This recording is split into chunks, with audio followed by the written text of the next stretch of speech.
My name is Walter Greer, and I am 68 years old. I spent 40 years of my life building things with my hands, houses mostly, some commercial, a few schools. I believed in straight lines, solid foundations, and materials that don't lie to you. Wood is wood, steel is steel, what you see is what you have.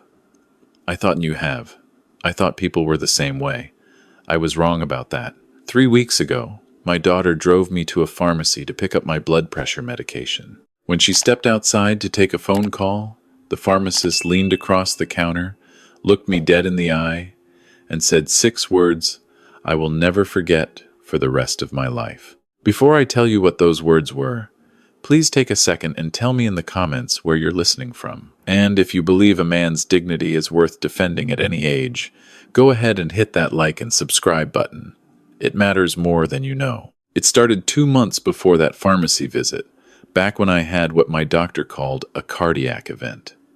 That is the polished medical way of saying my heart threw a scare into everyone, including me. It wasn't a full heart attack, but it wasn't nothing either. I spent 2 nights in the hospital, had some tests run, and came home with a small paper bag full of new medications and a list of lifestyle recommendations that made me feel about 112 years old. My wife, Margaret, would have laughed at that list. She would have read each item out loud in a dramatic voice and then made me a big pot of her chicken soup and told me the soup was worth more than all of it combined. But Margaret had been gone for 2 years by then. Pancreatic cancer. 11 months from diagnosis to the last morning I held her hand.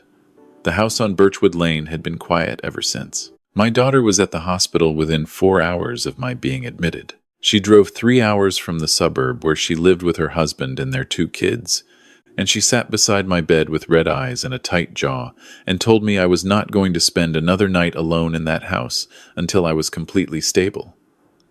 I told her I was fine. She told me I was being stubborn. We had that same argument twice more before I finally agreed to stay with her for a few weeks, just to get back on my feet. Just until the doctors were satisfied. That was the story I told myself. Her house was large. That was the first thing I noticed. Not large in the way that a family fills a space and makes it feel full. Large in a way that felt designed to impress before it was designed to be lived in. The ceilings were high, and everything beneath them was pale and cool. All muted tones and expensive-looking surfaces that probably had names like alabaster and slate. There were 2 cars in the driveway that were newer than anything I had ever owned. My daughter and her husband, Derek, had done well for themselves, or so it appeared. That qualifier would become important later. Derek greeted me at the door with a handshake and a smile that worked like a light switch.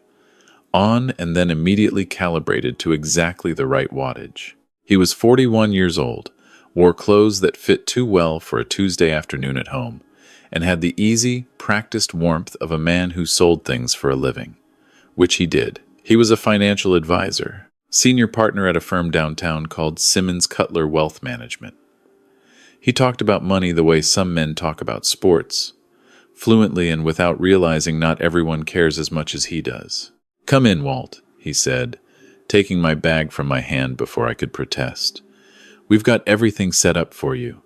You just relax and let us take care of things for a while." He said, "Let us take care of things," as if it were a gift. I said thank you, and meant it.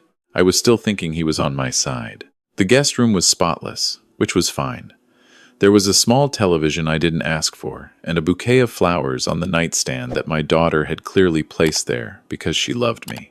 I sat on the edge of the bed and looked at those flowers and thought about how lucky I was to have her. That thought felt like a clean floor before a flood. The first sign came 3 days into my stay. Derek knocked on my door in the evening and came in carrying 2 glasses of something amber over ice. He handed me one, settled into the chair by the window as if he'd been invited to, and began talking about the future. My future, specifically. He had been thinking, he said, about my situation. The house on Birchwood, the rental property Margaret and I had owned since 1998, the life insurance policy that had paid out after her death. These were significant assets for a man living alone, he said. Significant assets required proper management. He had some thoughts. I sipped the drink, which I didn't want, and listened to him talk. He used a lot of words I knew individually that became slippery when he arranged them together. Liquidity and consolidated portfolio management, and streamlined estate planning. He made it all sound like tidying a closet, something sensible, something overdue. At the end of it, he slid a folder across the bed toward me. "Just some preliminary documents," he said. "Nothing to act on tonight. Just read through when you have a chance." He was smiling the whole time, relaxed, unhurried, the way you are when you already know how something ends. I picked up the folder after he left and opened it. There were pages I didn't fully understand. I closed it and set it on the nightstand next to Margaret's flowers and lay back staring at the ceiling. Something was pulling at the back of my mind, small and persistent, like a loose nail in a board you can't quite locate by sound. That feeling grew over the next week. Derek began mentioning the documents again, casually, the way you mentioned something you've brought up before and are beginning to wonder why it hasn't been addressed. Once at breakfast, while I was still in my bathrobe. Once in passing, when he returned from work, he framed it differently each time. Estate efficiency, protecting the grandchildren's future, making sure nothing ends up in probate. Each version was a different door into the same room. I kept not walking through any of them. Then my daughter started. It was softer coming from her, more intimate, more careful. "Dad," she said one evening while we were watching television, "Derek just wants to make sure you're taken care of. He does this for clients every day. You'd be paying a stranger thousands of dollars for the same advice." She rested her hand on my arm the way she had done since she was small, and I felt a pang that was almost physical. This was my child, the little girl who used to fall asleep on my chest watching Saturday morning cartoons. I wanted to believe she was only worried about me. I wanted it enough that I almost missed what her eyes were doing. They weren't soft the way her voice was. They were watchful. I said I'd look at the papers again soon. I said I appreciated everything they were doing. Then I went to my room and sat with my hands on my knees and thought about the nail in the board. It was a Wednesday when we went to pick up my prescriptions. My daughter drove. The pharmacy was one of those large chain stores, brightly lit, the kind where half the aisles are not medicine at all but chips and greeting cards. I went to the pharmacy counter while she waited by the entrance, answering a text message. The pharmacist behind the counter was a man in his late 50s, heavy-set, with wire-rimmed glasses, and the particular unhurried patience of someone who has repeated the same instructions 10,000 times without losing his care for them. His name tag said James. He pulled up my file, confirmed my name, and began reviewing the prescriptions with me one by one. He looked up from the screen and said my name again, not as a confirmation this time, but as a question. Walter Greer. He studied my face with something I couldn't immediately identify. Then he took his glasses off and cleaned them and put them back on and said quietly, "Are you Margaret Greer's husband?" The sound of her name in a stranger's mouth caught me off guard, the way it always does, even now. I told him yes. He nodded slowly and looked past me toward the entrance where my daughter was still looking at her phone. He came around the end of the counter, just slightly, and lowered his voice to nearly nothing. "Mr. Greer, I need to say something to you, and I hope you'll take it the right way." He paused. "Your wife was one of the kindest people I have ever met in 30 years behind this counter. She used to come in every month. We talked. She told me about you, about your work, about Birchwood Lane." He looked at the floor for a moment. "A few weeks ago, a man came in asking about your prescriptions. Said he was your son-in-law. Said he was managing your affairs. He wanted to know about your medications, how they affected cognitive function." He used those words specifically. Cognitive function. James said it plainly, without drama, watching me the way someone watches a person standing near an edge. I understood what he was telling me before he finished.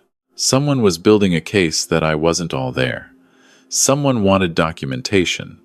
The kind of documentation that could be useful in legal proceedings. The kind that could support a petition for guardianship or power of attorney. I stood at that pharmacy counter, with the fluorescent lights buzzing overhead, and felt the floor of the last few weeks tilt beneath me. I thanked him. I kept my voice level. I picked up my medication and walked back toward my daughter with a smile on my face that cost me more than she will ever know. She looked up from her phone and asked if everything was okay. I told her the pharmacist was very thorough. She nodded and we walked out into the parking lot, and she talked about dinner the whole way home, and I said just enough to seem present. Inside, I was somewhere else entirely. I was thinking about Margaret. That night, I did not sleep. I lay in the guest room with the door closed and the lights off, and I thought through every conversation with Derek since I arrived. Every casual mention of the documents, every reassurance that it was all straightforward. I thought about my daughter's watching eyes. I thought about a man coming into a pharmacy asking about my medications and their effect on cognitive function. I thought about what a contractor knows that a financial advisor perhaps forgets.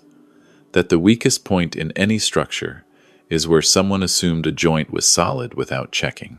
At 11:30, I turned on the small lamp on the nightstand and opened Derek's folder again. This time I read everything, all of it, slowly, from the first page to the last. I was not a lawyer, but I had signed enough contracts over 40 years to know when language was being used to obscure rather than explain. On page 9, buried in the middle of a paragraph about asset consolidation and fiduciary management, there was a phrase. I read it 4 times. Limited power of attorney with respect to real property and insurance instruments. I read it a 5th time. Then I put the folder face down on the bed and pressed both palms flat against it. Limited power of attorney. The rental property on Garfield Street that Margaret and I had owned since 1998. The life insurance policy that paid out after she died. $240,000 that I had not touched because touching it felt like admitting she was really gone. Derek was not trying to help me manage my assets. He was trying to get control of them. Every visit to my room, every dinner table conversation, every expression of concern had been architecture. A structure designed to deliver me to a signature. My hands were not steady when I picked up my phone, but my mind was... I scrolled through my contacts until I found the name I was looking for. Patricia Connolly. Pat had been Margaret's friend since college. She was a retired attorney who still kept her license active because, as she once told me, she had worked too hard for it to let it gather dust. We had not spoken in almost a year, which was entirely my fault. Grief has a way of making you retreat from the people who knew you when you were whole. I did not care about the hour. I sent her a text message. Pat, it's Walter Greer. I need your help. Something is wrong and I need someone I can trust. Her response came in 4 minutes. I'm awake. Call me. I went into the bathroom and ran the faucet quietly and sat on the edge of the tub and called her. She answered before the second ring. Her voice was the same as it always was, straightforward and warm, the voice of a woman who had no patience for anything except the truth. I told her everything, not just about the documents, but all of it. The folder and Derek's visits and my daughter's eyes. James at the pharmacy and the questions about my cognitive function. The rental property on Garfield and the insurance money. I laid it out in order, the way you explain a structural problem to someone who is going to help you fix it. When I finished, she was quiet for a long moment. Then she said, Walter, what Derek is attempting is called undue influence. Depending on how far it has progressed, it could also constitute financial elder abuse under state law. What he is not, under any circumstances, is someone you should allow to get his name on any document related to your assets. Don't sign anything, not one page. Do you understand me? I understand, I said. Good. Can you photograph those documents and send them to me tonight? I can, I said. She gave me her email and told me to take my time, be thorough, get every page. Then she said something that stopped me cold. Walter, I need to ask you something, and I need you to answer honestly. Has Derek had any contact with your accounts already? Any access at all? I thought about it. I had been sick. I had been in the hospital. There had been a moment when my daughter asked me for the login to my online banking, just to keep an eye on things while I was admitted. She had said, just temporary. I told Pat. Another silence. Longer this time. Okay, she said. I want you to access your accounts tonight if you can. Write down every transaction you don't recognize from the last 60 days. Will you do that? I would. We hung up. I sat on the edge of that tub for a while, alone with the sound of running water and the particular weight of a man who has just understood how badly he has been underestimating the danger he is in. Then I stood up, went back to the bed, and started photographing documents. What I found when I logged into my bank account an hour later was worse than I had feared and better than it could have been. There were 3 transfers I did not recognize. Not large amounts, nothing that would immediately alarm a busy person glancing at a statement. But they were there, steady, methodical. The kind of withdrawals a careful man makes when he is testing how much he can take before someone notices. I wrote down every number and every date in a small notebook I found in the nightstand drawer. I sent everything to Pat at 2 in the morning, and then I lay back on top of the covers, fully dressed, and stared at the ceiling and made a decision. I was not going to confront anyone. Not yet. Confrontation is what you do when you want to end something quickly at the cost of winning it cleanly. I wanted to win cleanly. That meant playing a different role for a little while. It meant becoming what they already believed I was. Starting the next morning, I was a tired old man. Not dramatic about it, nothing that would seem calculated.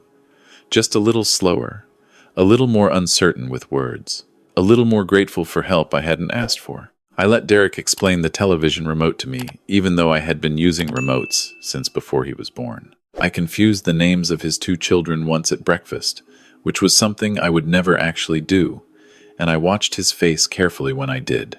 There was a flicker there, something he covered quickly but not quickly enough. A tiny private satisfaction. I filed it away.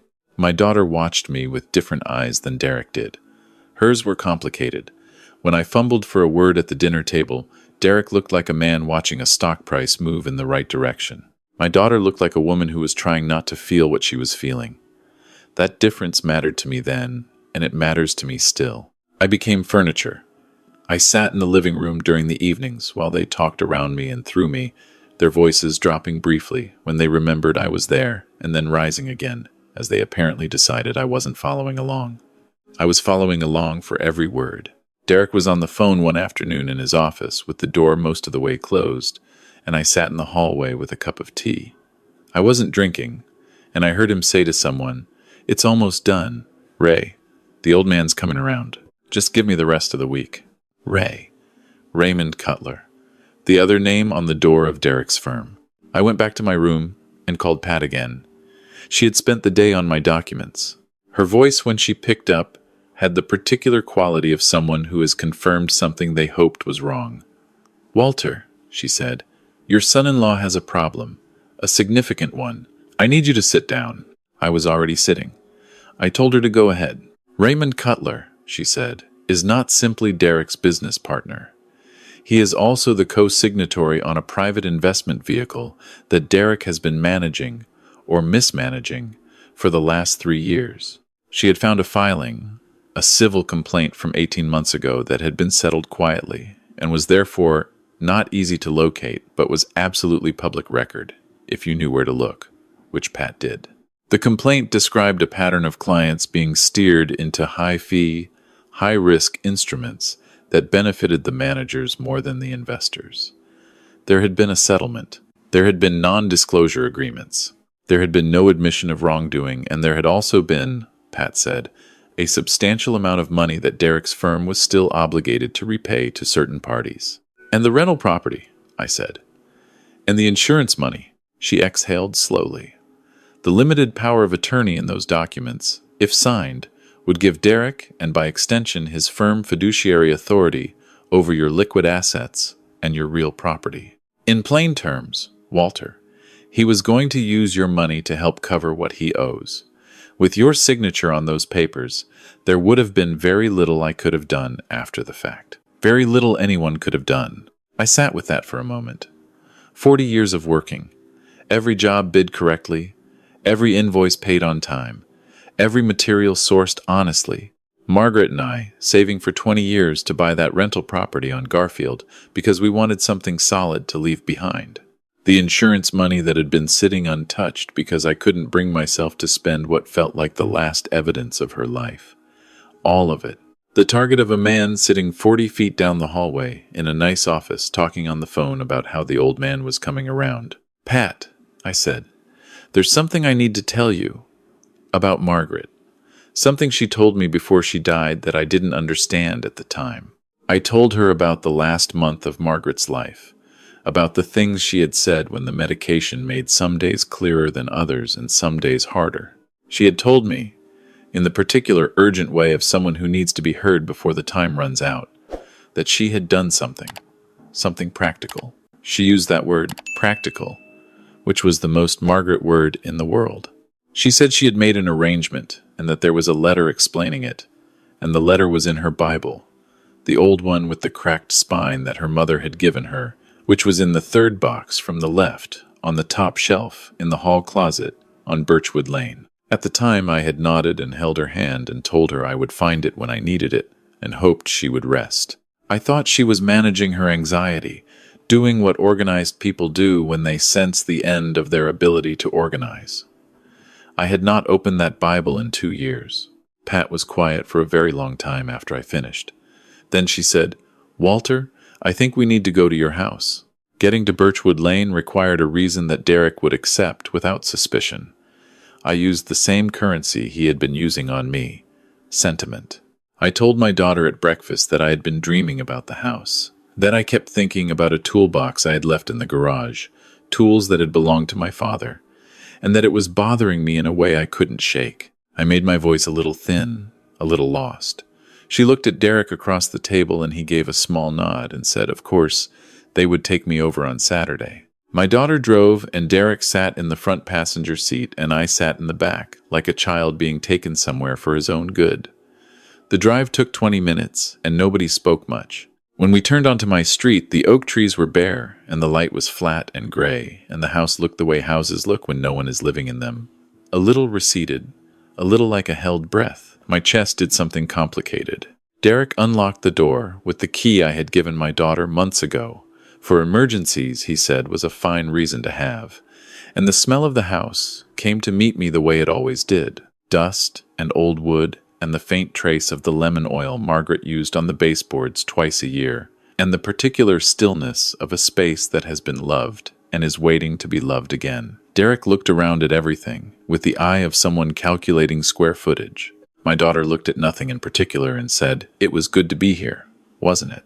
I said I needed to get to the garage for the toolbox. Derek offered to come with me. I told him the garage was a maze, and I knew where everything was, and I'd be more useful going alone. He accepted that. I walked through the house to the garage door, and then I did not go to the garage. I went to the hallway closet. The boxes were exactly where Margaret had told me they would be. I pulled over the small step stool we had kept there for 20 years and climbed up and found the third box from the left and opened it, and there was the Bible, old and worn and cracked along the spine, exactly as she had described it.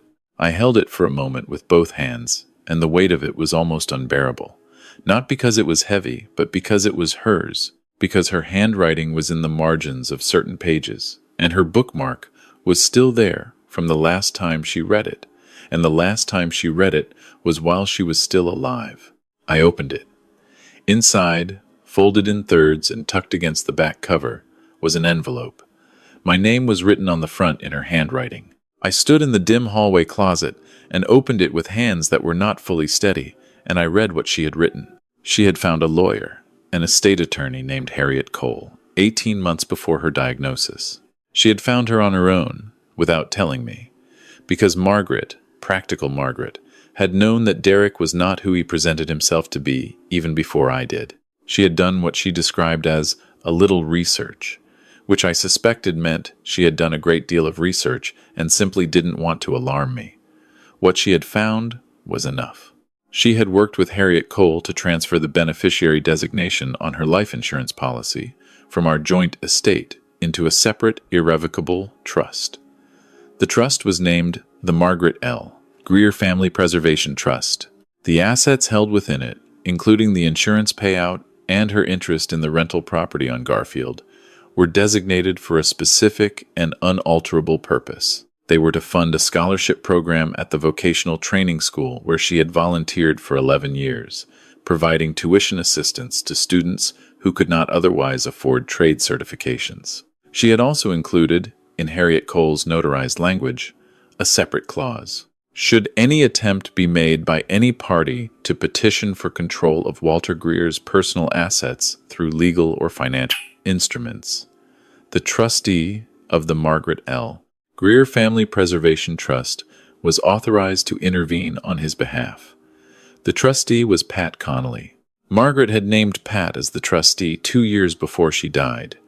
Pat, who was on the phone with me every other night now. Pat, who already had my documents.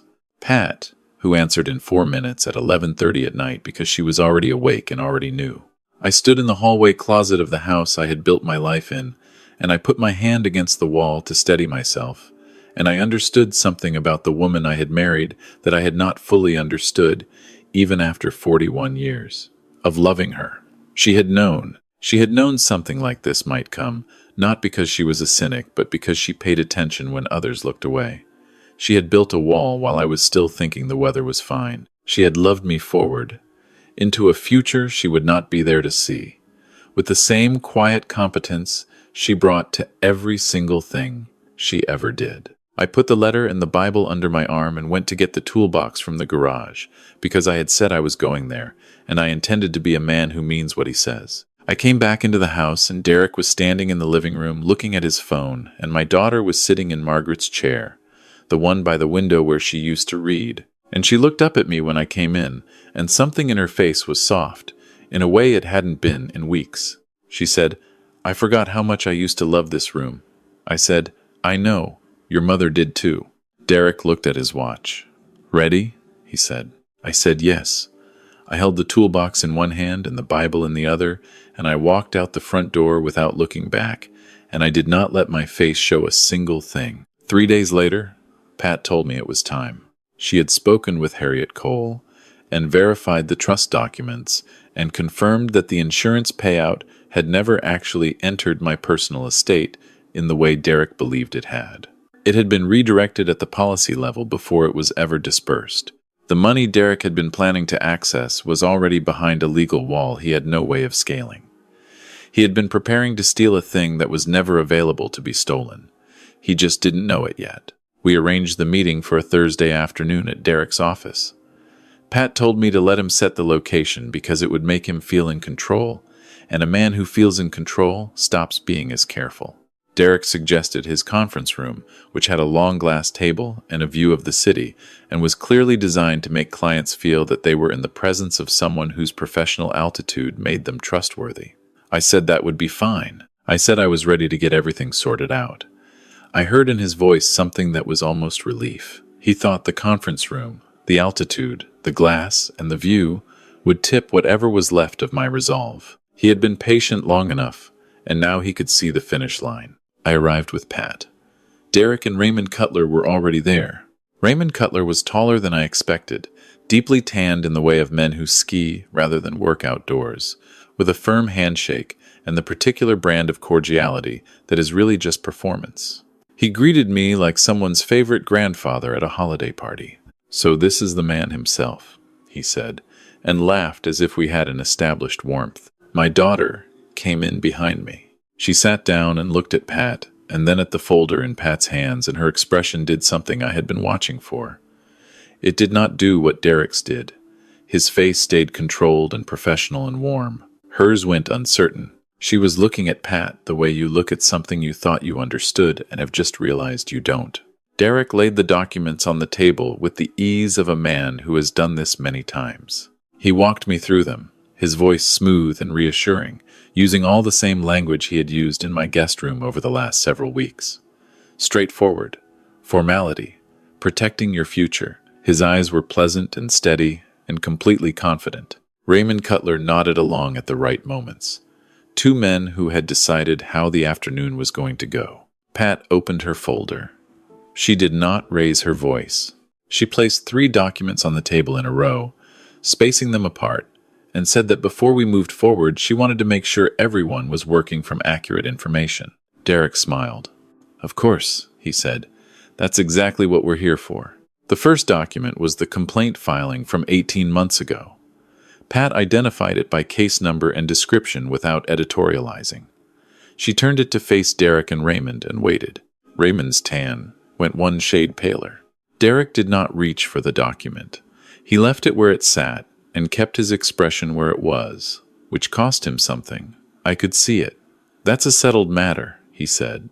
Pat agreed that it was settled. She said that it was nonetheless relevant context for the question of why a financial advisor with an undisclosed history of steering clients into unsuitable instruments might seek a limited power of attorney over his 20s father-in-law's assets during a period when the father-in-law was recovering from a health event and had been encouraged to believe his own cognitive function was in question. The word encouraged landed quietly, and then just sat there.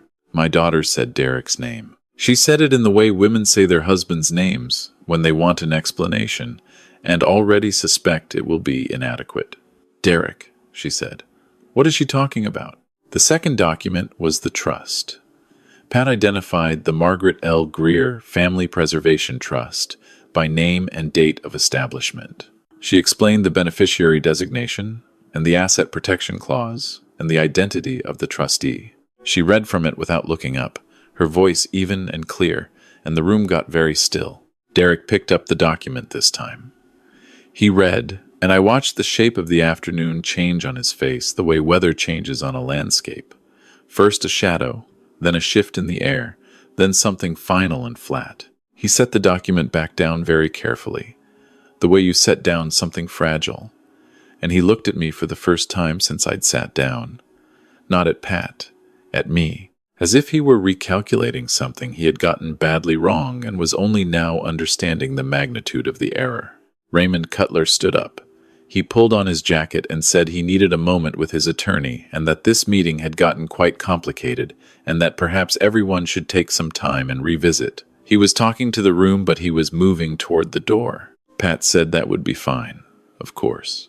She also said that the third document, which she placed on the table as Raymond reached for the door handle, was a formal letter of inquiry to the State Financial Regulatory Authority, which she had prepared and would be filing that afternoon unless there was a compelling reason not to. Raymond stopped at the door. He turned around. The practiced cordiality was gone. What was left underneath it was not pleasant to look at. He looked at Derek, and what passed between them in that look was the mutual recognition of two men who had each believed the other was the more careful one, and were now revising that assessment in real time. Raymond said Derek's name once, with a particular flatness, and then he went through the door, and we did not see him again. What remained was Derek and my daughter and me and Pat, and the documents on the long glass table, and the view of the city that was supposed to make clients feel certain they were in capable hands. Derek put his elbows on the table and put his face in his hands. He did not cry. He just sat with his face covered for a long time. My daughter was very still. She was looking at the trust document. She was reading it, I think, the part about the scholarship fund, the part about the vocational school where her mother had spent 11 years of Tuesday afternoons helping young people learn a skill they could stand on. She read that part, and her eyes went red, and she pressed her fingers to her mouth, and she made no sound. I had thought about what I wanted to say. I had thought about it for 3 nights running. I had gone back and forth between things that were true and things that were useful and things that were kind and tried to find the place where all three overlapped. I looked at Derek for a long moment. He lowered his hands from his face. He looked like a man who had been carrying something for a long time and had just set it down in the wrong place and watched it break. I thought of all the things he had said to me over the last 2 months, and I thought about the pharmacist asking about my cognitive function, and I thought about those 3 quiet withdrawals. I could have said many things about all of that. I chose to say only this. "You were in trouble," I said. "Real trouble. The kind that makes people do things they don't recover from easily. I understand that. But you brought my daughter into it, and you brought her mother's memory into it, and those are 2 things I am going to need a very long time to forgive." He didn't say anything. "Pat will be withdrawing the regulatory inquiry on one condition," I continued. "You are going to contact the clients from that settlement, the ones who signed the non-disclosures, and you are going to find a way to make them whole. Not Ray. You. Personally. I don't care how long it takes. I don't care what you have to sell. That is the condition." Derek nodded once. Small and without anything in it that looked like dignity, but present. He nodded. My daughter was crying now, not loudly, just the steady, quiet kind that doesn't ask for anything. She was looking at the table and crying for things I could name and things I probably couldn't. I got up from the table. I was stiff from sitting, and my knee complained in the particular way it has complained since I was 55. I stood and picked up Margaret's Bible, which I had set beside my chair at the start of the meeting because I wanted it near me, and I held it in both hands for a moment. Then I walked around the table to where my daughter was sitting, and I put my hand on her shoulder. "Come home with me," I said. "To Birchwood Lane. Not right now, but soon. Come and sit in your mother's kitchen and have coffee, and let's talk properly, the two of us." Without all of this, she put her hand over mine on her shoulder. She couldn't speak. She nodded. That was enough.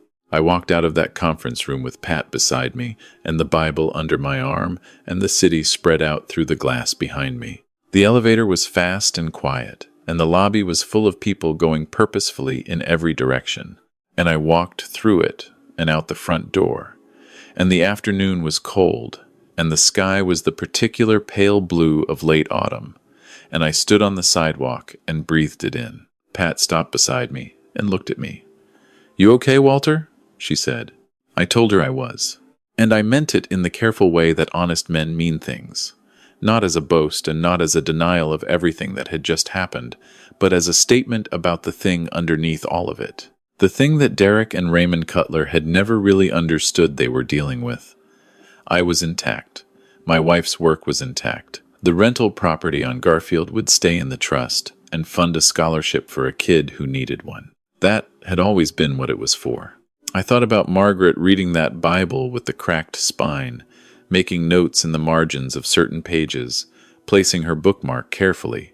I thought about her sitting across from Harriet Cole in some office I had never seen, being practical in her quiet, thorough way, protecting what she loved. She had looked at the people around me, and she had looked at the world, and she had made a plan. She had done it alone, and she had done it without asking me to worry because she knew worry was not the thing I needed. What I needed was to be held in place by something stronger than I knew was there. This whole experience taught me something I should have known already, but needed to learn again. The real assets in a life are not the accounts and the properties. They are the integrity of the people who stand beside you, and the wisdom of the ones who loved you well enough to leave something true behind. Margaret had spent 41 years watching me work and watching me trust too easily and watching the world try to find a way around the things we had built together. She knew the structure better than I did, and she had reinforced the foundation years before anyone came with a crowbar. I will carry her letter in my wallet for the rest of my life. Not because I need reminding of what she did, but because I want to be the kind of man who deserves to carry it. That, at the end of everything, is the only project that has ever really mattered to me. Tell me in the comments what you would have done in my position. And if you have a story about protecting what matters, I want to hear it. Drop it below.